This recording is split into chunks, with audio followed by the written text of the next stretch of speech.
ನಮಸ್ತೆ ವೀಕ್ಷಕರೇ, ಅಖಂಡ ಜ್ಯೋತಿಷ್ಯ ವಿಶೇಷ ಕಾರ್ಯಕ್ರಮಕ್ಕೆ ಸ್ವಾಗತ. ನಾನು ತೇಜಸ್ವಿನಿ. ಇವತ್ತಿನ ವಿಶೇಷ ಕಾರ್ಯಕ್ರಮದಲ್ಲಿ ನಾವು ಸಂಕಷ್ಟಹರ ಚತುರ್ಥಿ ಬಗ್ಗೆ ಮಾತನಾಡ್ತಾ ಹೋಗೋಣ. ಅದರ ಆಚರಣೆ ಹೇಗಿರಬೇಕು, ಗಣೇಶನಿಗೆ ಯಾವ ರೀತಿ ವಿಶೇಷ ಪೂಜೆಯನ್ನು ಸಲ್ಲಿಸಬೇಕು ಅನ್ನೋದ್ರ ಬಗ್ಗೆ ಮಾತನಾಡ್ತಾ ಹೋಗೋಣ. ಇದ್ರ ಬಗ್ಗೆ ಹೆಚ್ಚಿನ ಮಾಹಿತಿಯನ್ನು ನೀಡಲು ನಮ್ಮ ಜೊತೆ ಇದ್ದಾರೆ ಶ್ರೀಮಾನ್ ಶ್ರೀ ಶ್ರೀನಿಧಿ ಹೊಳ್ಳ ಗುರೂಜಿ, ಜ್ಯೋತಿಷ್ಯರು ಹಾಗೂ ಮಾಂತ್ರಿಕರು. ಅವ್ರನ್ನ ಕಾರ್ಯಕ್ರಮಕ್ಕೆ ಬರ್ಮಾಡ್ಕೊಳ್ಳೋಣ. ನಮಸ್ತೆ ಗುರೂಜಿ, ಕಾರ್ಯಕ್ರಮಕ್ಕೆ ಸ್ವಾಗತ. ಗುರೂಜಿ, ಇವತ್ತು ಸಂಕಷ್ಟಹರ ಚತುರ್ಥಿ, ಇದರ ಆಚರಣೆ ಹೇಗಿರಬೇಕು? ಸಂಕಷ್ಟಹರ ಚತುರ್ಥಿಯ ವ್ರತದ ಬಗ್ಗೆ ನಾವು ಚಿಂತನೆಗಳನ್ನು ಮಾಡುವಂಥ ಸಂದರ್ಭಗಳಲ್ಲಿ ಒಂದಾನೊಂದು ಕಾಲದಲ್ಲಿ ಋಷಿಗಳೆಲ್ಲರೂ ಸ್ಕಾಂಧರ ಬಳಿಗೆ ಹೋಗಿ ಮುನಿವರೆಣ್ಯರನ್ನು ಕೇಳಲಿಕ್ಕೆ ಪ್ರಾರಂಭ ಮಾಡ್ತಾರೆ.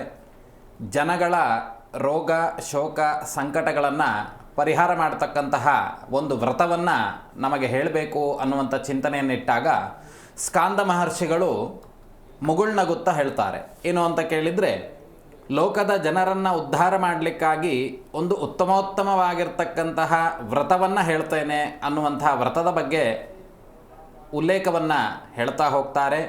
ಅದರಲ್ಲಿ ಪಾಂಡವರು ಪಗಡೆಯನ್ನು ಆಡುವಂಥ ಸಂದರ್ಭದಲ್ಲಿ ತಮ್ಮ ರಾಜ್ಯವನ್ನೆಲ್ಲ ಕಳೆದುಕೊಂಡು ವನವಾಸವನ್ನು ಅನುಭವಿಸುವಂಥ ಸಂದರ್ಭದಲ್ಲಿ ನಾರದ ಮುನಿಗಳು ಬಂದು ಏನು ಮಾಡ್ತಾರೆ ಅಂತ ಕೇಳಿದರೆ, ಅವರಿಗೆ ಈ ಧರ್ಮರಾಯನಿಗೆ ನಾರದ ಮಹಾಮುನಿಗಳು ಹೇಳ್ತಾರೆ, ಸಂಕಷ್ಟಹರ ಚತುರ್ಥಿಯ ವ್ರತವನ್ನು ಮಾಡಿದರೆ ನಿಮಗೆ ಪುನಃ ರಾಜ್ಯ ಅನ್ನುವಂಥದ್ದು ಮರಳುತ್ತದೆ ಅನ್ನುವಂಥ ವಿಚಾರವನ್ನು ಅವರಿಂದ ಹೇಳಲ್ಪಡ್ತದೆ. ಅದರಂತೆಯೇ ಧರ್ಮರಾಯರು ಬಹಳಷ್ಟು ಕಾಲ ವ್ರತವನ್ನು ಆಚರಣೆ ಮಾಡಿ ಕಳೆದುಕೊಂಡಂತಹ ಎಲ್ಲ ರಾಜ್ಯವನ್ನು ಅವರು ಪಡೆದುಕೊಂಡ್ರು ಅಂತ. ಹಾಗಾದರೆ ಈ ವ್ರತ ಅನ್ನುವಂಥದ್ದು ಪ್ರಾರಂಭವಾಗಿದ್ದು ಯಾವಾಗ ಅನ್ನುವಂಥದ್ದು. ಅದೇ ರೀತಿಯಾಗಿ ಈ ಪಾರ್ವತಿಯು ಹಿಮವಂತನ ಮಗಳಾಗಿ ಪರ್ವತರಾಜನ ಮಗಳಾಗಿ ಜನಿಸಿದಂತಹ ಸಂದರ್ಭದಲ್ಲಿ ಶಿವನನ್ನೇ ಪತಿಯನ್ನಾಗಿ ಪಡೆಯಬೇಕು ಅನ್ನುವಂಥ ದೃಷ್ಟಿಯಿಂದ ಸ್ವಯಂವರ ಪಾರ್ವತಿಯಾಗಿ ಅನೇಕ ಕಾಲ ತಪಸ್ಸನ್ನು ಆಚರಣೆ ಮಾಡ್ತಾಳೆ. ಸ್ವಯಂವರ ಪಾರ್ವತಿಯ ರೂಪಧಾರಣೆಯನ್ನು ಮಾಡಿ ಅನೇಕ ಕಾಲ ವ್ರತವನ್ನು ಆಚರಣೆ ಮಾಡ್ತಾಳೆ. ಇದರಿಂದ ಶಿವ ಸಂತುಷ್ಟನಾಗೋದಿಲ್ಲ, ಅಥವಾ ಪರಶಿವನಾದಂಥವನು ವರವನ್ನು ಈಡೇರಿಸಲಿಕ್ಕಾಗಿ ಪ್ರತ್ಯಕ್ಷವೂ ಆಗೋದಿಲ್ಲ. ಅದಕ್ಕಾಗಿ ಬಹಳ ವರ್ಷಗಳ ಕಾಲ ಅವಳು ಸ್ವಯಂವರ ಪಾರ್ವತಿಯಾಗಿಯೇ ರೂಪಧಾರಣೆಯನ್ನು ಮಾಡಿ ಪ್ರತಿನಿತ್ಯವೂ ಶಿವನನ್ನೇ ಪತಿಯನ್ನಾಗಿ ಪಡೆಯಬೇಕು ಅನ್ನುವಂಥ ಉದ್ದೇಶದಿಂದ ಅನೇಕ ಕಾಲ ತಪಸ್ಸನ್ನು ಹಾಗೆಯೇ ಆಚರಣೆ ಮಾಡ್ತಾ ಇರ್ತಾಳೆ. ಬಹಳ ವರ್ಷಗಳ ಕಾಲ ಶಿವ ಪ್ರತ್ಯಕ್ಷ ಆಗದಲ್ಲೇ ಇರುವಂಥ ಚಿಂತನೆಯನ್ನು ಮಾಡಿ ತನ್ನ ಮಗನಾಗಿರ್ತಕ್ಕಂತಹ ಗಣಪತಿಯನ್ನು ಸ್ಮರಣೆ ಮಾಡ್ತಾಳೆ. ಆ ಗಣಪತಿಯನ್ನು ಸ್ಮರಣೆ ಮಾಡಿದಂಥ ಕ್ಷಣದಲ್ಲಿ ತಾಯಿಯ ಕೂಗು ಅನ್ನುವಂಥದ್ದು ಶೀಘ್ರಾತಿ ಶೀಘ್ರವಾಗಿ ಕೇಳುವಂಥದ್ದು ಮಗನಿಗೆ ಮಾತ್ರ. ಆ ಗಣಪತಿಯನ್ನು ಸ್ಮರಿಸಿದಂತಹ ಮರುಕ್ಷಣದಲ್ಲೇ ಗಣಪತಿ ಪ್ರತ್ಯಕ್ಷನಾಗಿ ಪೂರ್ಣವಾಗಿರ್ತಕ್ಕಂತಹ ಅನುಗ್ರಹದೊಂದಿಗೆ ಅವನು ಬರ್ತಾನೆ. ಹಾಗಾದರೆ ಗಣಪತಿಯ ಸೃಷ್ಟಿ ಯಾವಾಗಾಗಿದ್ದು? ಹೋದ ಜನ್ಮದಲ್ಲಿ ಪಾರ್ವತಿಯ ಹಿಂದಿನ ಜನ್ಮದಲ್ಲಿ ಒಂದು ರೂಪವನ್ನು ಧಾರಣೆ ಮಾಡಿರ್ತಾಳೆ, ಸತಿದೇವಿಯ ರೂಪಧಾರಣೆಯನ್ನು.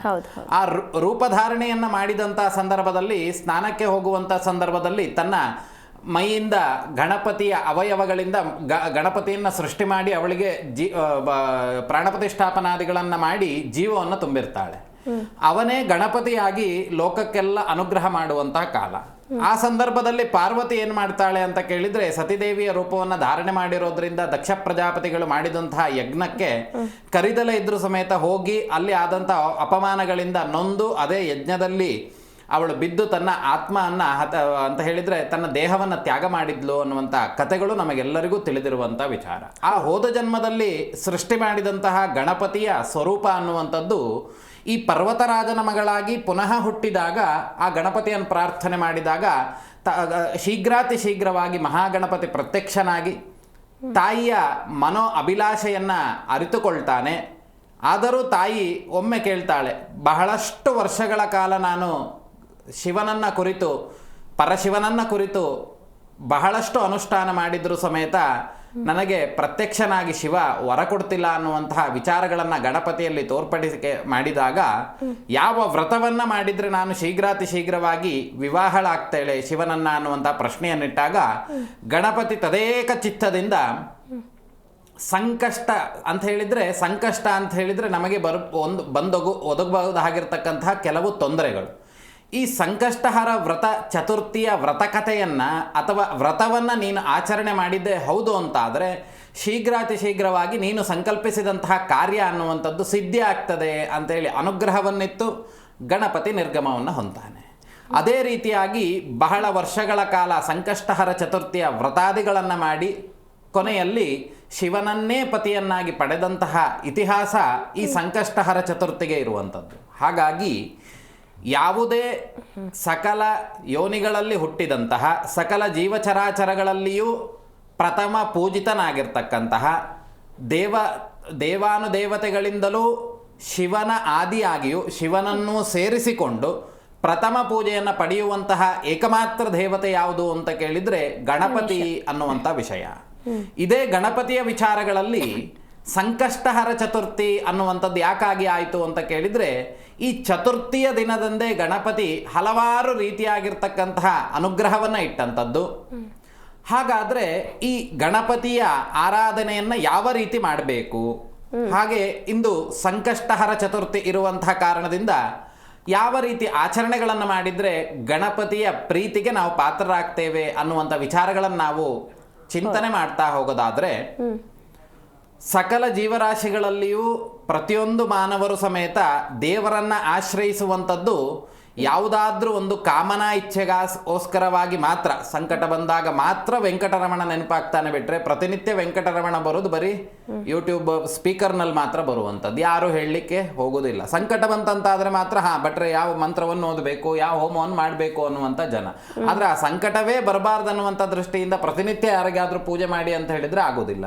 ಅವರಿಗೆ ಏನಾಗಬೇಕು, ಸದ್ಯದಲ್ಲಿ ಭಟ್ರು ಏನೋ ಒಂದು ಕುಂಕುಮ ಕೊಟ್ಬಿಟ್ರೆ ಅಂತ ಆದರೆ ನಾನು ನಾಳೆ ಬೆಳಗ್ಗೆ ಶ್ರೀಮಂತ ಆದರೆ ಭಟ್ರು ಒಳ್ಳೆಯವರು, ಇಲ್ಲ ಅಂದರೆ ಭಟ್ರು ಕೆಟ್ಟವರು ಅಂತ ಹೇಳಿ. ಆದರೆ ನಮ್ಮ ವಿಧಿವಿಧಾನಗಳು ಅಥವಾ ಅನಾದಿ ಕಾಲದಿಂದ ಆಚರಣೆ ಮಾಡಿಕೊಂಡು ಬಂದಂತಹ ಯಾವುದೇ ಕೆಲಸಗಳನ್ನು ನಾವು ಬಿಡುವಂಥ ಕೆಲಸವನ್ನು ಮಾಡಿದ್ವಿ ಅಂತಾದರೆ ಅದು ಖಂಡಿತವಾಗ್ಲೂ ಮನುಷ್ಯನ ಜೀವಿತಾವಧಿಯಲ್ಲಿ ಒಂದಲ್ಲ ಒಂದು ದಿನ ಅದು ತೊಂದರೆಗಳು ಕೊಡುವಂಥದ್ದು ಸಹಜ ಸ್ಥಿತಿ. ಅದೇ ರೀತಿಯಾಗಿ ಈ ಸಂಕಷ್ಟಹರ ಚತುರ್ಥಿಯನ್ನು ಆಚರಣೆ ಮಾಡುವಂಥದ್ದು ಹೇಗೆ ಅಂತ ಕೇಳಿದರೆ ಪ್ರಾತಃ ಕಾಲದಲ್ಲಿ ಸ್ನಾನ ಸಂಧ್ಯಾ ವಂದನೆಗಳನ್ನು ಮುಗಿಸಿಕೊಂಡು ಸೂರ್ಯ ನಮಸ್ಕಾರಾದಿಗಳನ್ನು ಮಾಡಿ ಮಹಾಗಣಪತಿಯನ್ನು ಕುರಿತು ನಮ್ಮಲ್ಲಿ ಮನಸ್ಸಿನಲ್ಲಿರುವಂತಹ ಮನೋ ಇಚ್ಛೆಯನ್ನು ಒಮ್ಮೆ ಸ್ಮರಣೆ ಮಾಡಿಕೊಂಡು ನಮಗೆ ಆಗಬೇಕಾಗಿರುವಂತಹ ಕೆಲಸವನ್ನು ಗಣಪತಿ ಮುಂದೆ ಸ್ಮರಣೆ ಮಾಡಿಕೊಂಡು ಅನ್ನ ನೀರು ಆಹಾರಗಳನ್ನು ಹಿಂದಿನ ಹಲವಾರು ಇದೇ ವಾಹಿನಿಯ ಹಲವಾರು ಎಪಿಸೋಡ್ನಲ್ಲಿ ನಾವು ಚಿಂತನೆ ಮಾಡಿದ್ವಿ, ಏನು ಉಪವಾಸ ಅಂದರೆ ಏನು ಅಂತ ಹೇಳಿ.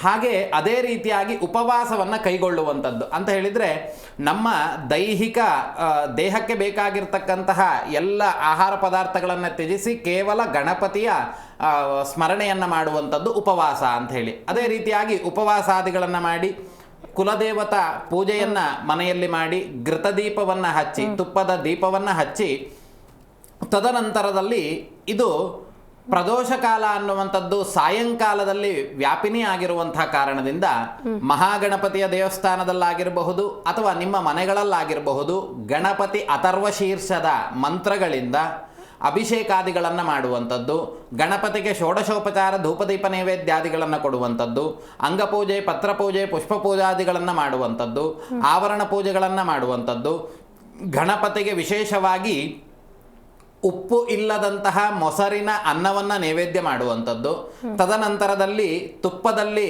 ಕರಿದಂತಹ ಮೋದಕಾದಿಗಳನ್ನು ನೈವೇದ್ಯ ಮಾಡುವಂಥದ್ದು, ತದನಂತರದಲ್ಲಿ ಮಹಾಮಂಗಳಾರತಿಯನ್ನು ಮಾಡಿ ಆ ಗಣಪತಿಯನ್ನು ಆರಾಧನೆ ಮಾಡಿ ತದನಂತರದಲ್ಲಿ ಚಂದ್ರನ ದರ್ಶನವನ್ನು ಮಾಡಿ ಚಂದ್ರನ ದರ್ಶನವನ್ನು ವಿಶೇಷವಾಗಿ ಮಾಡಿ ತದನಂತರದಲ್ಲಿ ಭೋಜನಾದಿಗಳನ್ನು ಮಾಡುವಂಥದ್ದು ಈ ವ್ರತಾಚರಣೆಯ ಮಹತ್ವ ಅನ್ನುವಂಥದ್ದು ಮಾಡುವಂಥ ವಿಧಿವಿಧಾನಗಳು. ಅದೇ ರೀತಿಯಾಗಿ ಯಾರೆಲ್ಲ ಈ ವ್ರತಾಚರಣೆಯನ್ನು ಮಾಡ್ಬೋದು ಅಂತ ಕೇಳಿದರೆ ವಿಶೇಷವಾಗಿ ಅದಕ್ಕೂ ಮುನ್ನ ಒಬ್ರು ಕಾಲರ್ ರೆಡಿ ಇದ್ದಾರೆ, ಮಾತನಾಡ್ತಾ ಹೋಗೋಣ. ಬೆಂಗಳೂರಿಂದ ಹೇಮಾವತಿ ಅವರು ಕರೆ ಮಾಡಿದ್ದಾರೆ. ನಮಸ್ತೆ ಮೇಡಮ್.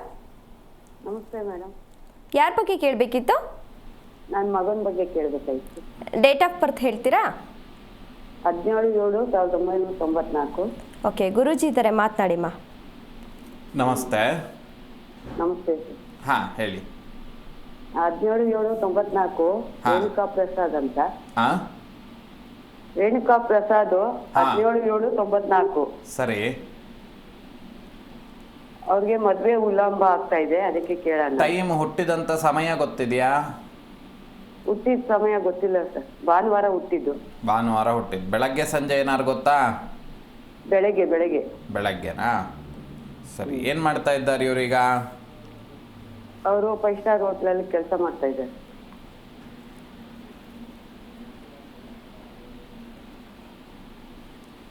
ಇವ್ರಿಗೀಗ ಮದುವೆ ಆಗಲಿಲ್ವಾ, ಅಥವಾ ಆಗಿ ಏನಾದರೂ ಹತ್ತಿರದ ತನಕ ಬಂದು ಕ್ಯಾನ್ಸಲ್ ಆಗಿದ್ದು ಅಥವಾ ಡಿವೋರ್ಸ್ ಆಗಿದ್ದು ಏನಾರು ಆಯ್ತಾ?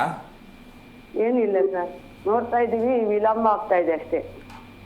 ಹಾಂ, ಇಲ್ಲಿ ನೋಡಿ, ಅಪೇಕ್ಷೆಗಳು ತುಂಬ ಇರೋದ್ರಿಂದ ಈಗ ಮದುವೆ ಹುಡುಗಿ ಬರ್ತಾ ಇಲ್ವಾ? ಖಂಡಿತವಾಗ್ಲೂ ಬರ್ತಾ ಇದೆ, ಆದರೆ ನಿಮಗೆ ಸೆಲೆಕ್ಷನ್ ಯಾವುದೂ ಆಗ್ತಾ ಇಲ್ಲ ಅಷ್ಟೇ.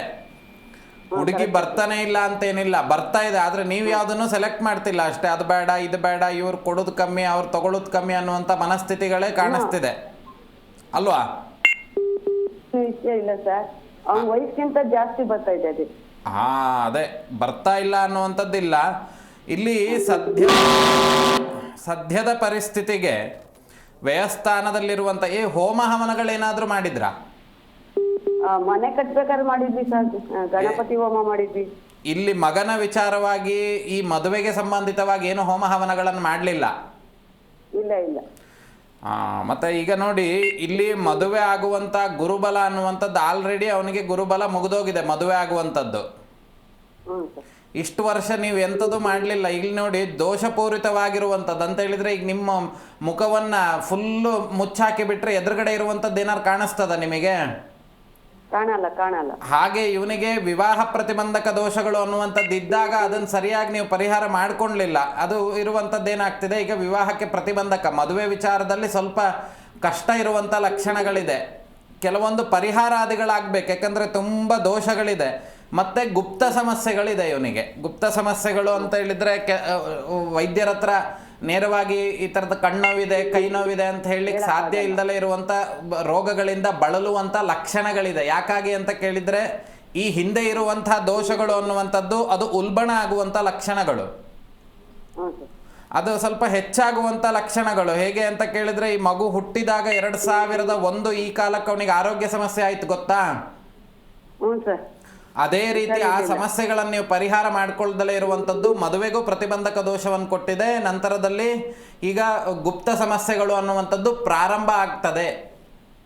ನೀವು ನೇರವಾಗಿ ಬಂದು ಭೇಟಿ ಮಾಡಿ ಏನು ಮಾಡಬೇಕನ್ನುವಂಥ ವಿಚಾರ ಹೇಳ್ತೇನೆ. ತುಂಬ ದೊಡ್ಡ ಸಮಸ್ಯೆಗಳು ಸುಮಾರಷ್ಟಿದೆ. ಶುಭವಾಗಲಿ. ಓಕೆ, ಧನ್ಯವಾದಮ್ಮ ಕರೆ ಮಾಡಿದ್ದಕ್ಕಾಗಿ. ವೀಕ್ಷಕರೇ, ನೀವು ಕೂಡ ಗುರೂಜಿ ಜೊತೆ ಮಾತನಾಡಬೇಕು ಅಂತ ಅಂದರೆ ಸ್ಕ್ರೀನ್ ಮೇಲೆ ಕಾಣ್ತಾ ಇರುವಂತಹ ನಂಬರ್ಗೆ ಕರೆ ಮಾಡಿ ನೀವು ಕೂಡ ಮಾತನಾಡಬಹುದು. ಜೊತೆಗೆ ಗುರೂಜಿಯನ್ನು ನೇರವಾಗಿ ಭೇಟಿ ಮಾಡಿ ನಿಮ್ಮ ಸಮಸ್ಯೆಗೆ ಪರಿಹಾರವನ್ನು ಕಂಡುಕೊಳ್ಬಹುದು. ಗುರೂಜಿ, ನಾವಾಗಲೇ ಸಂಕಷ್ಟಹರ ಚತುರ್ಥಿಯ ಆಚರಣೆ ಬಗ್ಗೆ ಮಾತನಾಡ್ತಿದ್ವಿ. ಇದನ್ನು ಯಾರ್ಯಾರು ಆಚರಿಸಬಹುದು? ಇದನ್ನು ನೋಡಿ, ಒಂದು ಈ ಗಣಪತಿಯ ಆರಾಧನೆ ಅನ್ನುವಂಥದ್ದು ಗಾಣಪತ್ಯ ಎನ್ನುವಂತಹ ವರ್ಗದವರು ಅತೀ ಹೆಚ್ಚು ಮಾಡ್ತಾ ಇದ್ರು. ಆದರೆ ಈಗ ಶೈವರು, ಶಾಕ್ತೇಯರು, ವೈಷ್ಣವರನ್ನು ಬಿಟ್ಟರೆ ಈ ಕರ್ನಾಟಕ ಪ್ರಾಂತ್ಯದಲ್ಲಿ ಗಾಣಪತ್ಯರು, ಸೌರರು, ಸ್ಕಂಧರು ಈ ದೇವರನ್ನು ಪ್ರಧಾನವಾಗಿಟ್ಟುಕೊಂಡು ಆರಾಧನೆ ಮಾಡೋರು ಬೆರಳೆಣಿಕೆ ಎಷ್ಟು ಮಾತ್ರ. ಹಾಗಾಗಿ ಮೂರೂ ಪಂಥದವರು, ನಮಗೆ ಜಾತಿ ಅನ್ನುವಂಥದ್ದವ್ರು ರಾಜಕೀಯದವ್ರು ಮಾಡಿರೋದು. ಆದರೆ ನಾವು ಜ್ಯೋತಿಷ್ಯ ವಿಚಾರದಲ್ಲಿ ತೆಗೆದುಕೊಳ್ಳುವಾಗ ಯಾವ ರೀತಿ ಗಣನೆಗೆ ತಗೊಳ್ತೇವೆ ಅಂತ ಕೇಳಿದರೆ, ಬ್ರಾಹ್ಮಣ, ಕ್ಷತ್ರಿಯ, ಶೂದ್ರ, ವೈಶ್ಯ ಅನ್ನುವಂಥದ್ದು ಒಂದು ಕಡೆ ಆಯಿತು ಅಂತ ಆದರೆ, ಇನ್ನೊಂದು ಶೈವರು, ಶಾಕ್ತೇಯರು, ವೈಷ್ಣವರು, ಗಾಣಪತ್ಯರು, ಸ್ಕಂಧರು ಈ ರೀತಿಯಾಗಿ ತಗೊಳ್ಬೇಕು. ಅದೇ ರೀತಿಯಾಗಿ ಸಕಲ ಜೀವರಾಶಿಗಳು, ದೇವರಲ್ಲಿ ಭಕ್ತಿ ಇದ್ದಂಥವರು ಈ ಒಂದು ಗಣಪತಿ ಆರಾಧನೆಯನ್ನು ಎಲ್ಲರೂ ಮಾಡಬಹುದು. ಹಾಗೆ ಯಾರು ಈ ಆರಾಧನೆಯನ್ನ ಮಾಡಬಾರದು ಅಂತ ಕೇಳಿದರೆ, ಈ ಮಾಸದಲ್ಲಿ ಆಗುವಂತಹ ಸ್ತ್ರೀಯರು, ಮಾಸದಲ್ಲಿ ಆಗುವಂತಹ ರಜಸ್ವಲೆ ಆಗಿರಬಹುದು, ಅದಾದ ನಂತರದಲ್ಲಿ ಸೂತಕಾಚರಣೆಯನ್ನು ಮಾಡುವಂಥವರು, ಅಥವಾ ಮಗುವ ಹುಟ್ಟಿ ವೃದ್ಧಿಯನ್ನು ಆಚರಣೆ ಮಾಡುವಂಥವರು, ಈ ಪಂಥದವರು. ಅದೇ ರೀತಿಯಾಗಿ ಯಾರು ದೇವರ ಮೇಲೆ ನಂಬಿಕೆ ಇಲ್ವೋ ಇವರು ಯಾರೂ ಸಮೇತ ಈ ವ್ರತಾದಿಗಳನ್ನು ಮಾಡಲಿಕ್ಕಿಲ್ಲ, ಮಾಡಬಾರ್ದು. ಯಾಕೆ ಅಂತ ಕೇಳಿದರೆ, ಇಲ್ಲಿ ಅವರಲ್ಲಿಯೇ ಕೆಲವೊಂದು ದೋಷಗಳು ಅನ್ನುವಂಥದ್ದನ್ನು ಆಚರಣೆ ಮಾಡುವಂಥ ಕಾರಣದಿಂದ ದೇವತಾನುಗ್ರಹಕ್ಕಾಗಿ ಮಾಡುವಂಥ ಕೆಲಸಗಳನ್ನು ಮಾಡಲಿಕ್ಕೆ ಇವರಿಷ್ಟು ಜನ ನಿಷೇಧ. ಇವರನ್ನು ಹೊರತುಪಡಿಸಿ ಇನ್ನು ಉಳಿದಂಥ ಎಲ್ಲರೂ ಸಮೇತ ದೇವರ ಆರಾಧನೆ ಮಾಡಲಿಕ್ಕೆ ಯೋಗ್ಯರಿರುವಂತಹ ವ್ಯಕ್ತಿಗಳು ಅನ್ನುವಂಥ ವಿಚಾರಗಳು. ಅದೇ ರೀತಿಯಾಗಿ ಸಂಕಲ್ಪಾದಿಗಳು, ಯಾಕಂದರೆ ಬಹಳ ವಿಶೇಷವಾಗಿರ್ತಕ್ಕಂತಹ ಫಲಗಳನ್ನು ಈ ಸಂಕಷ್ಟಹರ ಚತುರ್ಥಿ ಅನ್ನುವಂಥದ್ದು ಒಳಗೊಂಡಿದೆ. ಇಲ್ಲಿ ನಮ್ಮ ಜೀವಿತಾವಧಿಯಲ್ಲಿ ಮನುಷ್ಯರು ಮಾಡುವಂಥ ತಪ್ಪು ಕೆಲಸಗಳೇನು ಅಂತ ಕೇಳಿದರೆ, ಬಹಳಷ್ಟು ಕಷ್ಟಗಳಿದ್ದಾಗ ದೇವರ ಹತ್ರ ಪ್ರಾರ್ಥನೆಯನ್ನಿಡುವಂಥದ್ದು, ತದನಂತರದಲ್ಲಿ ಆ ದೇವತಾನುಗ್ರಹದಿಂದ ಆ ಕೆಲಸ ಆದ್ರ ಮೇಲೆ ದೇವರು ನೆನಪಿಲ್ಲ, ದೇವರಿಗೆ ಈ ಕೆಲಸ ಪೂಜೆ ಮಾಡು ಅಂತ ಹೇಳಿದವರು ನೆನಪಿಲ್ಲ. ಹಾಗಾಗಿ ನಾರದ ಮಹರ್ಷಿಗಳ ಕೆಲವೊಂದು ಶಾಪ ಉಂಟಂತೆ. ಏನು ಅಂತ ಕೇಳಿದ್ರೆ ಸ್ಮರಿಸದೆ ಹೋದ್ಲು ಅನ್ನುವಂಥ ದೃಷ್ಟಿ. ಹಾಗಾಗಿ ಕೆಲವೊಂದು ಕಾಲಗಳಲ್ಲಿ ಪಂಚಭವತಿ ಪಂಚನಾಭವತಿ ಅಂತ ಹೇಳಿದ್ರೆ 5 ಆಗ್ತದೆ 5 ಆಗುದಿಲ್ಲ ಅನ್ನುವಂಥ ಶಾಪವನ್ನು ಕೊಟ್ಟು ಬಿಡ್ತಾಳಂತೆ. ಹಾಗಾಗಿ ಇಲ್ಲಿ ಕೃತಜ್ಞತಾ ಭಾವ ಅನ್ನುವಂಥದ್ದು ಅತಿ ಪ್ರಾಮುಖ್ಯವನ್ನ ಹೊಂದದೆ. ಅದೇ ರೀತಿಯಾಗಿ ವಿದ್ಯಾರ್ಥಿಗಳು ಧನಸುಖಂ ಅಂತ ಹೇಳಿದ್ರೆ ಈ ವಿದ್ಯಾರ್ಥಿಗಳಿಗೆ ಹಣ ಅಂತ ಯಾವುದು, ವಿದ್ಯೆಯೇ ವಿದ್ಯಾರ್ಥಿಗಳಿಗೆ ಹಣವಂತೆ. ಅಂತಹ ವಿದ್ಯಾಭ್ಯಾಸವನ್ನ ಅಪೇಕ್ಷಿತರಾಗಿರ್ತಕ್ಕಂತಹ ಯಾವುದೇ ವಿದ್ಯಾರ್ಥಿಗಳು ಸಮೇತ ಗಣಪತಿಯನ್ನ ಪ್ರತಿನಿತ್ಯವೂ ಸಮೇತ ಆರಾಧನೆ ಮಾಡೋದಕ್ಕಿಂತ ಈ ಸಂಕಷ್ಟಹರ ಚತುರ್ಥಿಯ ವ್ರತದಂದು ಅವರೇ ಸ್ವತಃ ಗರಿಕೆಯನ್ನ ಕೇಳುವಂಥದ್ದು. ರೋಡಿನಲ್ಲಿ ಬೆಳೆದಿರ್ತದೆ ಅಥವಾ ಪಾರ್ಕಿನಲ್ಲಿ ಬೆಳೀತದೆ, ಉದ್ಯಾನವನದಲ್ಲಿ ಬೆಳೆದಿರ್ತದೆ. ಅಂತಹ ಗರಿಕೆಗಳನ್ನ ಕಿತ್ತುಕೊಂಡು 21 ಗರಿಕೆ ಅಥವಾ 108 ಅಥವಾ 336 ಸಂಖ್ಯೆಗಳಲ್ಲಿ ಈ ಗರಿಕೆಗಳನ್ನ ಕಿತ್ತು ಅದನ್ನು ಶುಭ್ರಗೊಳಿಸಿ ಅದನ್ನು ಹಿಡಿದುಕೊಂಡು ಗಣಪತಿಯ ಮೂಲ ಮಂತ್ರ ಜಪಾದಿಗಳನ್ನು ಮಾಡುವಂಥದ್ದು. ಅರ್ಥಾತ್ ಗಣಪತಯೇ ನಮಃ ಅನ್ನುವಂಥ ಮಂತ್ರಾದಿಗಳ ಜಪಗಳನ್ನು ಮಾಡಿಕೊಂಡು ಆ ಗಣಪತಿಯಲ್ಲಿ ಪ್ರಾರ್ಥನೆಯನ್ನು ಮಾಡುವಂಥದ್ದು. ಏನು ಅಂತ ಕೇಳಿದ್ರೆ ನಿನ್ನ ಸೇವೆಗಾಗಿ ಅಥವಾ ನಿನ್ನ ಸಮರ್ಪಣೆಗಾಗಿ ಗರಿಕೆಯನ್ನ ಕಿತ್ತುಕೊಂಡಿದ್ದೇನೆ, ಅದಕ್ಕೆ ಗಣಪತಿ ಜಪಾದಿಗಳನ್ನ ಮಾಡಿ ನನಗೆ ಈ ರೀತಿಯಾಗಿರ್ತಕ್ಕಂಥ ಸಮಸ್ಯೆಗಳಿರೋದ್ರಿಂದ ಗಣಪತಿಯ ನಾಮ ಅರ್ಚನೆಗಳನ್ನ ಮಾಡಿ ಇದನ್ನು ನಾನು ಗಣಪತಿಗೆ ತೃಪ್ತನಾಗುವಂತಹ ಗಣಪತಿಗೆ ಇದನ್ನು ಸಮರ್ಪಣೆ ಮಾಡ್ತೇನೆ ಅಂತ ಹೇಳಿ ಮನಸ್ಸಿನಲ್ಲಿ ಪ್ರಾರ್ಥನೆ ಮಾಡಿ ಅದನ್ನು ಗಣಪತಿಗೆ ಸಮರ್ಪಣೆ ಮಾಡುವಂಥದ್ದು ಏನಾಗ್ತದೆ ಅಂತ ಕೇಳಿದ್ರೆ ವಿಶೇಷವಾಗಿರ್ತಕ್ಕಂಥ ಫಲಗಳನ್ನ ಕೊಡ್ತದೆ.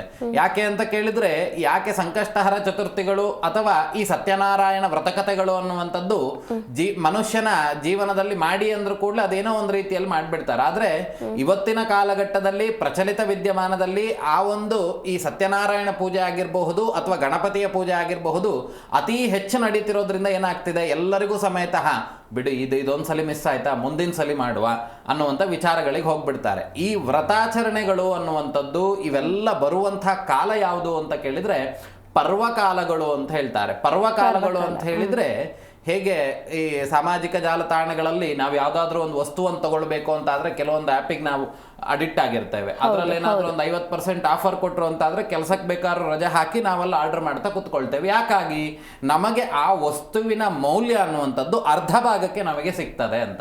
ಹಾಗೆ ಈ ದೇವತಾನುಗ್ರಹ ಅಥವಾ ಕುಲದೇವತಾ ಆರಾಧನೆಯನ್ನ ಮಾಡಿ ಅಥವಾ ಸಂಕಷ್ಟಹರ ಚತುರ್ಥಿ ಉಂಟು, ನೀವು ಉಪವಾಸಾದಿಗಳಿದ್ದು ಗಣಪತಿಯನ್ನ ಸ್ತುತಿಸುವಂತಹ ಕೆಲಸ ಮಾಡಿ ಅಂತ ಹೇಳಿದ್ರೆ ಅದು ಯಾರಿಗೂ ಆಗೋದಿಲ್ಲ. ಆದ್ರೆ ಈ ಅರ್ಧ ಆಫರ್ ಸಿಗುವಂತಹ ಇದಕ್ಕೆ ನಾವಿಷ್ಟು ಮಾರು ಹೋಗಿರುವಾಗ ಇದಕ್ಕಿಂತ ಉನ್ನತವಾಗಿರ್ತಕ್ಕಂತಹ ಫಲ ಅನ್ನುವಂಥದ್ದು ಇದರಲ್ಲಿ ಬರ್ತದೆ. ನಾವು ಕೇಳದಲ್ಲೇ ಇರುವಂತಹ ಪದವಿ ಪೂರ್ವ ಪುಣ್ಯಾನಾಮ ಅನ್ನುವಂಥದ್ದು, ಪೂರ್ವ ನಿಯೋಜಿತವಾಗಿರ್ತಕ್ಕಂತಹ ಪದವಿಗಳನ್ನ ಬರ್ಲಿಕ್ಕೂ ಸಮೇತ ಮಹಾಗಣಪತಿ ಪೂರ್ಣವಾಗಿರ್ತಕ್ಕಂಥ ಅನುಗ್ರಹ ಮಾಡ್ತಾನೆ ಅಂತ. ನಾವು 50% ಆಫರ್ ಅಲ್ಲಿ ತಗೊಂಡಿದ್ದ ವಸ್ತುಗಳು ನಮ್ಮ ಉಪಯೋಗಕ್ಕೆ ಬರುವುದಿಲ್ಲ. ಕೇವಲ ಅಲಂಕಾರಕ್ಕೋ ಅಥವಾ ಪ್ರಾಶನಕ್ಕೋ ತಿನ್ಲಿಕ್ಕೋ ಯಾವುದಕ್ಕೋ ಅಥವಾ ಧಾರಣೆ ಮಾಡ್ಲಿಕ್ಕೋ ಬರ್ತದೆ. ಆದ್ರೆ ಈ ಗಣಪತಿಯ ಅನುಗ್ರಹ ಅನ್ನುವಂಥದ್ದು ನಮಗೆ ಸಿಗುವಂತಹ ಪದವಿಗಳು ಅನ್ನುವಂಥದ್ದೇನಿದೆ, ಎಕ್ಸಾಂಪಲ್ ಯಾರು ಕೆಲಸ ಮಾಡುವಂತವ್ರು ಇದ್ರು ಅಂತ ಆದ್ರೆ ಅವರಿಗೆ ಕೆಲಸದಲ್ಲಿ ಉನ್ನತ ಮಟ್ಟವನ್ನು ಕೊಡುವಂಥದ್ದು, ಅವರಿಗೆ ಪ್ರಮೋಷನ್ ಆಗುವಂಥದ್ದು, ಅದಾದ ನಂತರದಲ್ಲಿ ಮಾಡುವಂತಹ ಉದ್ಯೋಗವನ್ನ ಇನ್ನೂ ದ್ವಿಗುಣಗೊಳಿಸುವಂಥದ್ದು, ಇವೆಲ್ಲವೂ ಸಮೇತ ಅನುಗ್ರಹಗಳಾಗ್ತದೆ.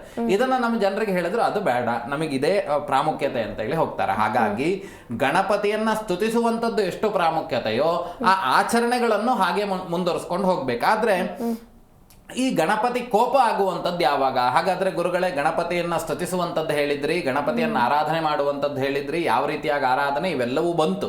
ಆದರೆ ಈ ಗಣಪತಿಯನ್ನ ಯಾವ ಯಾವ ಸಂದರ್ಭಗಳಲ್ಲಿ ಆರಾಧನೆ ಮಾಡಬೇಕು ಅನ್ನುವಂಥದ್ದು ನಮಗೆ ಗೊತ್ತಾಯ್ತು. ಹಾಗಾದ್ರೆ ಈ ಗಣಪತಿ ಕೋಪಗೊಳ್ಳುವಂಥದ್ದು ಯಾವಾಗ ಅಂತ ಕೇಳಿದ್ರೆ ಈ ವ್ರತಾಚರಣೆಗಳನ್ನ ಮಾಡುವಂತ ಸಂದರ್ಭಗಳಲ್ಲಿ ಅನ್ಯ ಸಂಭಾಷಣೆಯನ್ನ ಮಾಡುವಂಥದ್ದು, ಅವಾಚ್ಯ ಪದಗಳನ್ನ ಬಳಸುವಂಥದ್ದು, ಒಬ್ಬರನ್ನ ನಿಂದ್ಯಾಭಿಭಾಷಿ ನಿಂದನೆ ಮಾಡಿ ಮಾತಾಡುವಂಥದ್ದು, ಅದಾದ ನಂತರದಲ್ಲಿ ಒಬ್ಬರ ತೇಜೋವಧೆಗಳನ್ನ ಮಾಡುವಂಥದ್ದು, ಅಭಕ್ಷಣಾತ್ಗಳನ್ನ ಸ್ವೀಕರಣೆ ಮಾಡುವಂಥದ್ದು, ಮದ ಬರುವಂತ ಪದಾರ್ಥಗಳನ್ನ ಸೇವನೆ ಮಾಡುವಂಥದ್ದು, ತದನಂತರದಲ್ಲಿ ಈ ಗಣಪತಿಯ ಆಚರಣೆಗಳನ್ನ ಹೇಳಿದಂತ ವಿಧಿಯನ್ನ ಬಿಟ್ಟು ಬೇರೆ ಆಚರಣೆಗಳನ್ನ ಮಾಡುವಂಥದ್ದು, ಅಥವಾ ವ್ರತಲೋಪಗಳಾಗುವಂಥದ್ದು. ಈ ತಿಂಗಳು ಮಾಡಿರ್ತೇನೆ, ಮುಂದಿನ ತಿಂಗಳು ಮಾಡ್ಲಿಕ್ಕೆ ಆಗ್ಲಿಲ್ಲ, ನನಗೇನೋ ಕೆಲಸ ಇತ್ತು, ನಾನ್ ಬಿಟ್ಬಿಟ್ಟೆ ಅನ್ನುವಂಥದ್ದು ಸುಮಾರಷ್ಟು ಕಾರಣಗಳು ಸಿಗಬಹುದು. ಆದ್ರೆ ಗಣಪತಿಯ ವ್ರತವನ್ನ ಒಮ್ಮೆ ಆಚರಣೆ ಮಾಡಿದ್ರ ಮೇಲೆ ಅದನ್ನ ಯಾವುದೇ ಕಾರಣಕ್ಕೂ ನಿಲ್ಲಿಸ್ಲಿಕ್ಕಿಲ್ಲ. ನಾನ್ ಸ್ಟಾಪಬಲ್ ಅಂತಾನೆ ಹೇಳ್ತಾರೆ. ಎಲ್ಲಿ ತನಕ ಮನುಷ್ಯನ ಜೀವಿತಾವಧಿಯ ತನಕನೂ ಸಮೇತ ಈ ಸಂಕಷ್ಟಹರ ಚತುರ್ಥಿ ವ್ರತವನ್ನ ಮಾಡಲೇಬೇಕು ಅನ್ನುವಂಥದ್ದು ಇರುವಂಥದ್ದು. ಇಲ್ಲ ನನಗೆ ಶಕ್ತಿಯನಿಲ್ಲ ಅನ್ನುವಂಥದ್ದಾದ್ರೆ 21 ವರ್ಷಗಳ ಕಾಲವಾದ್ರೂ ಈ ಗಣಪತಿಯ ವ್ರತವನ್ನ ಆಚರಣೆ ಮಾಡಿ ಉದ್ಯಾಪನೆ ಅನ್ನುವಂಥದ್ದು ಬರ್ತದೆ. 21 ಜನ ಬ್ರಾಹ್ಮಣರನ್ನ ಕರೆಸಿ ಗಣಪತಿಯ 21 ನಾಮವನ್ನ ನಾಮದ ಸಂಕೀರ್ತನೆಯನ್ನ ಮಾಡಿಕೊಂಡು ಆ ಗಣಪತಿಯ ಸ್ವರೂಪದಲ್ಲಿ 21 ಜನ ಬ್ರಾಹ್ಮಣರು ಬಂದಿದ್ದಾರೆ ಅನ್ನುವಂಥ ಪರಿಕಲ್ಪನೆಯನ್ನ ಮಾಡಿಕೊಂಡು ನಮ್ಮ ಜೀವನದ ಮೌಲ್ಯಗಳು ಅಥವಾ ನಮ್ಮ ಜೀವನದ ಗ್ರಹಚಾರಗಳ ಪರಿಮಾರ್ಜನೆಗಾಗಿ, ಅರ್ಥಾತ್ ಅದನ್ನು ತೊಳೆದುಕೊಳ್ಳುವಂತಹ ಉದ್ದೇಶದಿಂದ ಇಷ್ಟು ವರ್ಷಗಳ ಕಾಲ ಆಚರಣೆ ಮಾಡಿದಂತಹ ಗಣಪತಿಯ ವ್ರತದ ಪೂರ್ಣ ಫಲದ ಅಪೇಕ್ಷೆಗೆ ಅಂತ ಹೇಳಿದ್ರೆ ಇಷ್ಟು ವರ್ಷ ಮಾಡಿದಂಥದ್ದು ಏನಾದ್ರೂ ಒಂದು ಫಲ ಬರ್ಬೇಕಲ್ಲ. ನಾವು ಬೆಳಗ್ಗಿಂದ ಸಂಜೆ ತನಕ ಕೆಲಸ ಮಾಡಿದ್ರ ಮೇಲೆ ಸಂಬಳ ಅನ್ನುವಂಥದ್ದು ನಮಗೆ ಸಿಗ್ಲಿಲ್ಲ ಅಂದ್ರೆ ಮನಸ್ಸಿಗೆ ನೋವಾಗ್ತದೆ. ಆ ಪೂರ್ಣ ಫಲ ಅನ್ನುವಂಥದ್ದು ಬರಬೇಕು ಅಂತ ಆದ್ರೆ ಉದ್ಯಾಪನೆಯನ್ನ ಮಾಡಿದ್ರೆ ಮಾತ್ರ ಆ ವ್ರತದ ಪೂರ್ಣ ಫಲ ಅನ್ನುವಂಥದ್ದು ನಮಗೆ ಸಿಗ್ತಾ ಹೋಗ್ತದೆ. ಆ ಉದ್ಯಾಪನೆಯಲ್ಲಿ ಏನೇನಿರ್ತದೆ ಅಂತ ಕೇಳಿದ್ರೆ ರಾತ್ರಿಯ ಕಾಲದಲ್ಲಿ 4 ಆಯಾಮದಲ್ಲಿ ಪೂಜೆಗಳನ್ನ ಮಾಡುವಂಥದ್ದು, ತದನಂತರದಲ್ಲಿ 21 ಜನ ಬ್ರಾಹ್ಮಣರನ್ನ ಕರೆದು ಅವರಿಗೆ ವಸ್ತ್ರಾದಿಗಳನ್ನ ಕೊಡುವಂಥದ್ದು, ಪಾದ ಪ್ರಕ್ಷಾಳನೆಯನ್ನ ಮಾಡುವಂಥದ್ದು, ಅರ್ಥಾತ್ ಕಾಲನ ತೊಳೆಯುವಂಥದ್ದು, ಅವರಿಗೆ ವಸ್ತ್ರವನ್ನ ಕೊಡುವಂಥದ್ದು. ಗಣಪತಿಯ 21 ರೂಪಗಳು ಏನು ಅಂತ ಕೇಳಿದ್ರೆ ಸಂಕಷ್ಟಹರ ಗಣಪತಿಯಾಗಿ ಪಾರ್ವತಿಗೆ ದರ್ಶನ ಕೊಟ್ಟಂತ ಕಾಲ ಇದು. ಹಾಗಾಗಿ ಅದೇ ರೀತಿಯಾಗಿ ಹಲವಾರು ರೂಪಧಾರಣೆಗಳನ್ನ ಸಂಕಷ್ಟಹರ ಚತುರ್ಥಿಯ ದಿನದಂದು ಮಹಾಗಣಪತಿ ರೂಪವನ್ನ ಧಾರಣೆ ಮಾಡಿದ್ದಾನೆ. ಆ 21 ರೂಪಧಾರಣೆ ಮಾಡಿರುವಂತಹ ಹೆಸರುಗಳನ್ನ 21 ಜನ ಬ್ರಾಹ್ಮಣರಿಗೆ ಆವಾಹನೆಯನ್ನ ಮಾಡಿ ಅವರ ಸ್ವರೂಪವಾಗಿ ಅವರಿಗೆ ಸ್ನಾನಾದಿಗಳನ್ನೆಲ್ಲ ಮಾಡಿಸಿ ನಂತರ ವಸ್ತ್ರಾದಿಗಳನ್ನು ಕೊಡುವಂಥದ್ದು, ಅವರ ಪಾದ ಪ್ರಕ್ಷಾಳನೆಯನ್ನು ಮಾಡುವಂಥದ್ದು, ತದನಂತರದಲ್ಲಿ ಅವರಿಗೆ ಭೋಜನಾದಿಗಳನ್ನು ಮಾಡಿಸುವಂಥದ್ದು, ಅವರಿಂದ ಮಂತ್ರಾಕ್ಷತೆಗಳನ್ನು ಕೊಟ್ಟು ಆಶೀರ್ವಾದವನ್ನ ಪಡೆಯುವಂಥದ್ದು. ಅರ್ಥಾತ್ ಗಣಪತಿಯೇ ಬ್ರಾಹ್ಮಣನ ರೂಪದಲ್ಲಿ ಬಂದು ನಮ್ಮನ್ನ ಆಶೀರ್ವದಿಸಿದರು ಅನ್ನುವಂತಹ ಭಾವನೆ ಬರಬೇಕು ಅಂತ ಹೇಳಿ ಈ ಸಂಕಷ್ಟಹರ ಚತುರ್ಥಿ ಅನ್ನುವಂಥದ್ದು ಇಷ್ಟೆಲ್ಲ ಪ್ರಾಮುಖ್ಯತೆಯನ್ನು ಹೊಂದಿರುವಂಥದ್ದು. ಇದರಲ್ಲಿ ಸ್ವಲ್ಪ ಲೋಪವಾದ್ರೂ ಸಮೇತ ನಾವು ಮಾಡಿದಂತಹ ವ್ರತಾದಿಗಳೆಲ್ಲವೂ ಸಮೇತ ಈ ಹೊಳೆಯಲ್ಲಿ ಹುಣಸೆ ಹಣ್ಣನ್ನು ಕಿವಿಚದಂತ ಲೆಕ್ಕ ಆಗ್ತದೆ. ಯಾಕಾಗಿ ಅಂತ ಕೇಳಿದ್ರೆ ನಾವು ಮಾಡುವಂತ 10 ಪೂಜೆಯಲ್ಲಿ ಒಂದು ಸಣ್ಣ ವ್ಯತ್ಯಾಸ ಆಯಿತು ಅಂತ ಆದ್ರೂ ಸಮೇತ ಆ ವ್ಯತ್ಯಾಸದ ಸ್ವರೂಪವನ್ನು ನೋಡಿ ಭಗವಂತ ಪೆಟ್ಟನ್ನ ಕೊಡ್ತಾನಂತೆ. ಈಗ ಪೂಜೆ ಕೂತಾಗ ಹೆಂಡತಿಗೆ ಹಿಡ್ಕೊಂಡು ಸರಿ, ಕೆಲವರು ಪೂಜೆ ಮನೇಲಿ ಕೂತಿರ್ತಾರೆ, ಬಾಯಿ ತುಂಬಾ ಒಳ್ಳೆ ಮಾತೆ ಬರ್ತಿರುತ್ತೆ, ಆದ್ರೆ ದೇವ್ರ ಮನೇಲಿ ಕೂತಿರ್ತಾರೆ, ತನ್ನ ಹೆಂಡತಿಗೆ ಬೈತಾ ಕೂತ್ಕೊಳ್ತಾರೆ ಅಥವಾ ತನ್ನ ಮಗನಿಗೆ ಬೈತಾ ಕೂತ್ಕೊಳ್ತಾರೆ. ಇಲ್ಲಿ ಹೇಳುವಂತದ್ದೇನು ಅಂತ ಕೇಳಿದ್ರೆ ಏಕಾಗ್ರತೆ ಅನ್ನುವಂಥದ್ದು ಪ್ರಾಮುಖ್ಯತೆ. ನಿಮ್ಮ ಮತ್ತೆ ಗಣಪತಿಯನ್ನ ಬಿಟ್ಟು ಹೊರತುಪಡಿಸಿ ನಿಮ್ಮ ತಲೆಯಲ್ಲಾಗ್ಲಿ ಅಥವಾ ಯಾವುದೇ ವಿಚಾರಗಳನ್ನ ನೀವು ಸ್ಮರಣೆಯೇ ಮಾಡ್ಲಿಕ್ಕಿಲ್ಲ, ಕೇವಲ ಗಣಪತಿ. ಯಾಕೆಂದ್ರೆ ಅದನ್ನೆಲ್ಲ ಸ್ಮರಣೆ ಮಾಡ್ಲಿಕ್ಕೆ ದಿನದ ಬೇರೆ ಸಮಯವೂ ಉಂಟು, ಬೈಲಿಕ್ಕೆ ಬೇರೆ ಸಮಯ ಉಂಟು. ಆದ್ರೆ ಗಣಪತಿಯನ್ನು ನೀವು ಎಲ್ಲ ಟೈಮಲ್ಲೂ ಆರಾಧನೆ ಮಾಡೋದಿಲ್ಲ. ನಿಮ್ಮ ಮನೆಯವರಿಗೋ ಮಕ್ಕಳಿಗೋ ಪ್ರತಿ ಸಮಯವೂ ಬೈತಾ ಇರ್ತೀರಿ. ಆದ್ರೆ ಈ ಸಮಯದಲ್ಲಿ ಕೇವಲ ಗಣಪತಿಯನ್ನ ಸ್ತುತಿಸುವಂತಹ ಕೆಲಸ ಆದ್ರೆ ಮಾತ್ರ ಈ ಗಣಪತಿ ಅನುಗ್ರಹ ಆಗ್ತದೆ. ತೋರ್ಪಡಿಕೆಗೋಸ್ಕರವಾಗಿ ನೀವು ನಮ್ಮ ಮನೆಯವರು ಯಾರೋ ನೋಡ್ತಾರೆ ಅಥವಾ ಇನ್ನೊಬ್ರು ಯಾರೋ ನೋಡ್ತಾರೆ ಅನ್ನುವಂತ ದೃಷ್ಟಿಯಿಂದ ನೀವು ವೈಭವನ ಮಾಡ್ಲಿಕ್ಕೆ ಹೋಗ್ತೇವೆ ಅಂತ ಆದ್ರೆ ಅದು ಖಂಡಿತವಾಗೂ ನಿಮ್ಮ ತೃಪ್ತಿ ಆಗ್ತದೆ ಬಿಟ್ರೆ ಭಗವಂತನ ತೃಪ್ತಿ ಆಗೋದಿಲ್ಲ. ನಿಮಗೆ ಸಮಸ್ಯೆ ಇರೋದಕ್ಕೆ ಭಗವಂತನನ್ನ ಆರಾಧನೆ ಮಾಡ್ತಿರೋದಾದ್ರಿಂದ ಅದು ಭಗವಂತ ಮೆಚ್ಚುವಂತ ಕೆಲಸ ಆಗ್ಬೇಕೇ ಹೊರತು ಭಗವಂತ ಸೃಷ್ಟಿಸಿದಂತಹ ಮನುಷ್ಯರು ತೃಪ್ತರಾಗಬೇಕು ಅನ್ನುವಂಥದ್ದಿಲ್ಲ. ಅಲ್ಲಿ ತೃಪ್ತರಾಗಬೇಕಾಗಿರೋದು ಕೇವಲ ಗಣಪತಿ ಮಾತ್ರ. ಹಾಗಾಗಿ ಈ ಸಂಕಷ್ಟಹರ ಚತುರ್ಥಿ ಅನ್ನುವಂಥದ್ದು ಬಹಳ ಉತ್ತಮವಾಗಿರ್ತಕ್ಕಂತಹ ಫಲಗಳನ್ನ ಕೊಡ್ತಕ್ಕಂತಹ ವ್ರತಗಳಲ್ಲಿ ಒಂದಾಗಿರೋದಾದ್ರಿಂದ ಇದನ್ನ ಶ್ರದ್ಧಾಭಕ್ತಿಯುತರಾಗಿಯೇ ಆರಾಧನೆ ಮಾಡಬೇಕು ಬಿಟ್ರೆ ಶಾರ್ಟ್ ಕಟ್ ಅನ್ನುವಂಥದ್ದು ಯಾರು ಕಂಡು ಹಿಡಿದಿಲ್ಲ, ಮತ್ತೆ ಅದಕ್ಕೆ ಶಾರ್ಟ್ ಕಟ್ ಅನ್ನುವಂಥದ್ದು ಇರೋದು ಇಲ್ಲ. ಯಾಕಂದ್ರೆ ಹಿಂದಿನ ಕಾಲದಲ್ಲೆಲ್ಲ ಹೇಗೆ ಅಂದ್ರೆ ಸಂಕಷ್ಟಹರ ಚತುರ್ಥಿ ವ್ರತವನ್ನು ಹಿಡಿದಿದ್ದಾರೆ ಅಂತ ಹೇಳಿದ್ರೆ ಚಪ್ಪಲಿನೂ ಹಾಕ್ತಿರ್ಲಿಲ್ಲ ಅವರು. ಹಾಗೆ ಸ್ನಾನಾದಿಗಳನ್ನು ಅಷ್ಟೇ ತ್ರಿಕಾಲ ಸಂಧ್ಯಾ ವಂದನಾದಿಗಳನ್ನ ತ್ರಿಕಾಲ ಸ್ನಾನಾದಿಗಳನ್ನ ಆಚರಣೆಯಲ್ಲಿ ಇಟ್ಕೊಂಡಂಥವ್ರಿದ್ರು. ಆದ್ರೆ ಈಗಿನ ಕಾಲದಲ್ಲಿ ಸ್ನಾನ ಮಾಡಿ ಅನ್ನೋದೇ ಸ್ವಲ್ಪ ಕಷ್ಟದ ಕೆಲಸ ಆಗಿದೆ. ನೀರಿಲ್ಲ ಸ್ವಾಮಿ, ನಾವು ದಿನಕ್ಕೊಂದ್ಸಲಿ ಅಲ್ಲ ವಾರಕ್ಕೊಂದ್ಸಲಿ ಸ್ನಾನ ಮಾಡುವವರು ಇದ್ದಾರೆ. ಯಾಕಾಗಿ ಅಂತ ಕೇಳಿದ್ರೆ ಅವರವರ ಕರ್ಮ ಫಲಗಳನ್ನು ಅನುಭವಿಸ್ಲಿಕ್ಕೆ ಅದು ವಿಧಿ ದಾರಿಗಳು ಅನ್ನುವಂಥದ್ದು. ಯಾವುದೋ ರೋಗ ರುಜಿನಗಳು ಬರ್ಬೇಕಂತಾದ್ರೆ ಭಗವಂತ ಜಾಸ್ತಿ ಆ ರೋಗವಂತ ನಮಗೆ ಒಡ್ಡೋದಿಲ್ಲ. ಆ ರೋಗ ಉತ್ಪತ್ತಿ ಆಗ್ಲಿಕ್ಕೆ ಬೇಕಾಗಿರುವಂತ ಸಣ್ಣ ಬದಲಾವಣೆ ನಮ್ಮಲ್ಲಿ ಮಾಡಿಬಿಟ್ಬಿಡ್ತಾರೆ. ಈಗ ವೈರಾಗ್ಯ ಬಂದ್ಬಿಡ್ತಂತ ಹೇಳಿ ನಾವು 1 ವಾರ 2 ವಾರ ಸ್ನಾನ ಮಾಡಲಿಲ್ಲ ಅಂತ ಆದ್ರೆ ನಮ್ಮ ದೇಹ ಅನ್ನುವಂಥದ್ದು ದುರ್ನಾತ ಅನ್ನುವಂಥದ್ದು ಬರ್ಲಿಕ್ಕೆ ಶುರು ಆಗ್ತದೆ. ಆ ಯೋಗಗಳು ಬರ್ಲಿಕ್ಕೆ ಕಾರಣ ಆಗುವಂಥದ್ದು ಈ ಸಣ್ಣ ಸಣ್ಣ ವಿಷಯಗಳು. ಯಾಕಾಗಿ ಹೀಗಾಯ್ತು ನನ್ನ ಮನಸ್ಥಿತಿ ಅಂತ ಯಾರು ಯೋಚನೆ ಮಾಡೋದಿಲ್ಲ. ರೋಗ ರುಜಿನ ಬಂದು ಡಾಕ್ಟ್ರು ಕಷ್ಟ ಇದೆ ಅಂದಾಗ ನನಗೇನೋ ಸಮಸ್ಯೆ ಇದೆ ಅಂತ ಆಗ ಜ್ಯೋತಿಷ್ಯರ ಹತ್ರ ಹೋಗ್ತಾರೆ. ಹಾಗಾಗಿ ಕಾಲಕಾಲಕ್ಕೆ ಮಾಡುವಂತಹ ಕೆಲಸಗಳನ್ನ ಮಾಡಿದ್ರೆ ಖಂಡಿತವಾಗಿಯೂ ಭಗವಂತನ ಅನುಗ್ರಹ ಅನ್ನುವಂಥದ್ದು ಶೀಘ್ರಾತಿ ಶೀಘ್ರವಾಗಿ ಆಗ್ತದೆ. ಸಂಕಷ್ಟಹರ ಚತುರ್ಥಿಯ ದಿನದಂದು ಗಣಪತಿಯನ್ನ ಸ್ತುತಿಸುವಂತಹ ಕೆಲಸ ಮಾಡಬೇಕು ಅನ್ನುವಂಥದ್ದು ನಮ್ಮ ಅಭಿಪ್ರಾಯ. ಓಕೆ ಗುರೂಜಿ, ಪೂಜಾ ವಿಧಿ ವಿಧಾನಗಳು ಹೇಗಿರಬೇಕು, ಪೂಜಾ ಕೈಂಕರ್ಯಗಳು ಹೇಗಿರಬೇಕು ಈ ದಿನ? ಈ ಪೂಜಾದಿಗಳನ್ನು ಮಾಡುವಂತಹ ಸಂದರ್ಭಗಳಲ್ಲಿ ನಾನು ಪ್ರಥಮತವಾಗಿ ಹೇಳಿದಂತಹ ಬ್ರಾಹ್ಮಣ, ಕ್ಷತ್ರಿಯ, ಶೂದ್ರ, ವೈಶ್ಯ ಅನ್ನುವಂಥದ್ದು. ಬ್ರಾಹ್ಮಣರಾದವರು ದೇವತಾ ಪೂಜೆಯನ್ನೇ ಮಾಡಬೇಕು. ಕ್ಷತ್ರಿಯರಾದವರು ದೇಶ ಸಂರಕ್ಷಣೆಯನ್ನೇ ಮಾಡಬೇಕು. ವೈಶ್ಯರಾದವರು ಈ ವ್ಯಾಪಾರಾಭಿವೃದ್ಧಿಗಳನ್ನೇ ಮಾಡಬೇಕು. ಶೂದ್ರರಾದವರು ಆ ಸೇವೆಗಳನ್ನೇ ಮಾಡಬೇಕು ಅನ್ನುವಂಥದ್ದು ಅನಾದಿ ಕಾಲದಿಂದ ಬಂದಂಥ ಕಟ್ಟುಪಾಡುಗಳು. ಹಾಗಾಗಿ ನಮ್ಮ ಎಲ್ಲ ಪೂಜೆ ಪುನಸ್ಕಾರಾದಿಗಳನ್ನು ಸಮೇತ ಬ್ರಾಹ್ಮಣರ ಕೈಯಲ್ಲಿ ಮಾಡಿಸುವಂಥದ್ದು. ಯಾಕಂದರೆ ಇದರಲ್ಲಿ ಪತ್ರ ಪೂಜೆ ಬರ್ತದೆ, ಆವಾಹನಾದಿಗಳು ಬರ್ತದೆ, ಪ್ರಾಣ ಪ್ರತಿಷ್ಠಾಪನಾದಿಗಳು ಬರ್ತದೆ. ಇವೆಲ್ಲವನ್ನ ಮಾಡಬೇಕು ಅಂತಾದರೆ ನೀವು ಬ್ರಾಹ್ಮಣರ ಮುಖಾಂತರವಾಗಿ ಮಾಡುವಂಥದ್ದು. ನಮಗೆ ಅದು ಕರೆಸಿ ಮಾಡಿಸ್ಲಿಕ್ಕೆ ಶಕ್ತಿ ಇಲ್ಲ ಅಂತಾದರೆ ನಿಮ್ಮ ಮನೆಯ ಹತ್ತಿರ ಇರುವಂತಹ ಗಣಪತಿಯ ದೇವಸ್ಥಾನಗಳಲ್ಲಿ ಸಂಕಷ್ಟಹರ ಚತುರ್ಥಿಯ ವ್ರತವನ್ನು ಸಾಮೂಹಿಕವಾಗಿ ಮಾಡ್ತಾರೆ. ಅಲ್ಲಿಯಾದರೂ ಸಮೇತ ನಿಮ್ಮ ಹೆಸರನ್ನು ನೋಂದಣಿ ಮಾಡಿ ಅಲ್ಲಿ ಭಗವಂತನ ಸೇವೆಯನ್ನಾದರೂ ಮಾಡಬೇಕು. ಹಾಗೆ ನಿಮ್ಮ ಮನೆಯಲ್ಲಿ ನೈವೇದ್ಯ ಮಾಡಿದಂತಹ ತುಪ್ಪದಲ್ಲಿ ಕರಿದಂಥ ಯಾವುದೋ ಪಾಮೈಲಲ್ಲೋ ಡಾಲ್ಡದಲ್ಲೋ ಕರೆದಿದ್ದು ಮೋದಕ ತೊಗೊಂಡೋಗಿ ನೈವೇದ್ಯ ಮಾಡೋದಲ್ಲ. ಇಲ್ಲಿ ತುಪ್ಪದಲ್ಲಿ ಆ ತುಪ್ಪವನ್ನು ಮಾಡಲಿಕ್ಕೂ ಸುಮಾರಷ್ಟು ವಿಧಿವಿಧಾನಗಳಿದೆ. ಅದನ್ನು ಮುಂದಿನ ಇನ್ನೊಂದು ದಿನದಲ್ಲಿ ತಿಳ್ಕೊಳ್ಳೋಣ. ಅದೇ ರೀತಿಯಾಗಿ ತುಪ್ಪದಲ್ಲಿ ಮಾಡಿದಂತಹ ಮೋದಕಾದಿಗಳು ಹಾಗೆ ಉಪ್ಪಿಲ್ಲದಂತಹ ಮೊಸರನ್ನವನ್ನು ನೈವೇದ್ಯ ಮಾಡುವಂಥದ್ದು ಗಣಪತಿಗೆ ಬಹಳ ತೃಪ್ತಿಕರವಾಗಿರ್ತಕ್ಕಂತಹ ಫಲವನ್ನು ಕೊಡ್ತದೆ ಇಪ್ಸಿತರಿಗೆ ಹಾಗೆ ಸಾಧಕನಿಗೆ ಅನ್ನುವಂಥದ್ದು ಈ ನೈವೇದ್ಯದ ವಿಚಾರಗಳಲ್ಲಿ ನಾವು ಗಮನಿಸಬೇಕಾಗಿರ್ತಕ್ಕಂಥ ವಿಷಯಗಳು. ಓಕೆ, ಧನ್ಯವಾದ ಗುರೂಜಿ, ಕಾರ್ಯಕ್ರಮದಲ್ಲಿ ಪಾಲ್ಗೊಂಡು ಸಂಕಷ್ಟಹರ ಚತುರ್ಥಿ ಬಗ್ಗೆ ಸಂಪೂರ್ಣವಾದಂತಹ ಮಾಹಿತಿಯನ್ನು ನೀಡಿದ್ದಕ್ಕಾಗಿ. ವೀಕ್ಷಕರೇ, ನೀವು ಕೂಡ ಗುರೂಜಿ ಜೊತೆ ಮಾತನಾಡಬೇಕು ಅಂತ ಅಂದರೆ ಸ್ಕ್ರೀನ್ ಮೇಲೆ ಕಾಣ್ತಾ ಇರುವಂತಹ ನಂಬರ್ಗೆ ಕರೆ ಮಾಡಿ ಗುರೂಜಿ ಜೊತೆ ಮಾತನಾಡಬಹುದು. ಜೊತೆಗೆ ಆದಷ್ಟು ನೆಟ್ವರ್ಕ್ ಇರುವಂತಹ ಸ್ಥಳದಲ್ಲಿ ನಿಂತ್ಕೊಳ್ಳಿ. ನಿಮ್ಮ ಟಿವಿ ವಾಲ್ಯೂಮನ್ನು ಕಡಿಮೆ ಮಾಡಿ ಗುರೂಜಿಯನ್ನು ನೇರವಾಗಿ ಭೇಟಿ ಮಾಡಿ ನಿಮ್ಮ ಸಮಸ್ಯೆಗೆ ಪರಿಹಾರವನ್ನು ಕಂಡುಕೊಳ್ಬಹುದು. ಇದಾಗಿತ್ತು ಈ ಹೊತ್ತಿನ ವಿಶೇಷ ಕಾರ್ಯಕ್ರಮ. ಇನ್ನು ಹೆಚ್ಚಿನ ವಿಶೇಷ ಕಾರ್ಯಕ್ರಮಗಳಿಗಾಗಿ ನೋಡ್ತಾ ಇರಿ ಜೈ ಕನ್ನಡ ನ್ಯೂಸ್, ಸತ್ಯವೇ ಸುದ್ದಿಯ ಜೀವಾಳ.